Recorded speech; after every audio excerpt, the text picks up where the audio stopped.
Hello and welcome to this webinar on the RTA low value portal.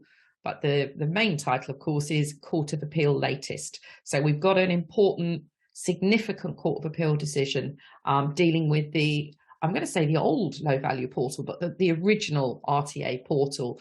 The case is called London Borough of Islington and Boros and Davis and Yousaf. And it went to the Court of Appeal very recently, just in the last few weeks. So recently, actually, that we're going to have an amendment to the White Book, the commentary in the White Book, particularly in relation to the case of Phillips and Willis, as a direct result of this case. And it's missed the latest updates, missed the autumn 2022 update of the White Book. So if you've had your autumn 2022 update, the incorrect commentary entry now for Phillips and Willis is not in there, but the case of London Borough of Islington will remind us how things are going to change. So there's quite big news, I think. So the idea really is to try and look at that case, have a look at what the implications are, and look at what that might mean for cases within the portal and your sort of next steps. So let's take a look at what we're going to talk about. We're going to talk about when to raise arguments in the portal. And I know this is something we've had case law on before.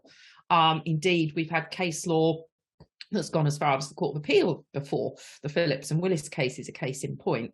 But this is important and clarifying, I think, in relation to when particular arguments are to be raised, when particular pieces of evidence are to be raised, and more importantly, if those pieces of evidence are not raised at the appropriate time, what happens? What does the portal actually mean to happen to cases where new and different evidence, perhaps, or different, I should just say, evidence comes up later after the end of stage 2? What actually happens? And I think this has been a bit of a question mark since the portal came along, actually, that we've been unsure about quite how that works.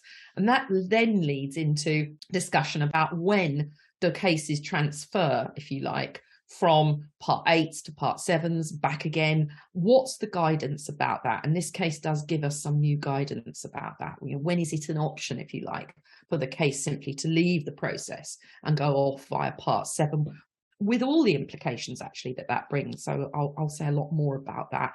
I've included also a comment about impecuniosity evidence, because the case, the Islington case, does touch on this issue.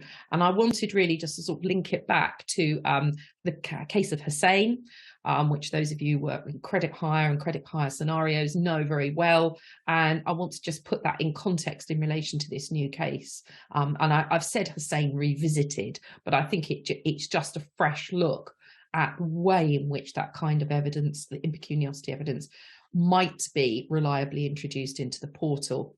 And that leads us obviously into a discussion about about taxis, credit hire, vehicles that are profit earning vehicles for the client, i.e. taxis, and how that works now in the light of the new case. So the idea is the webinar is hung around that new decision, but we'll update ourselves on quite what's going on in that arena in the light of the new decision.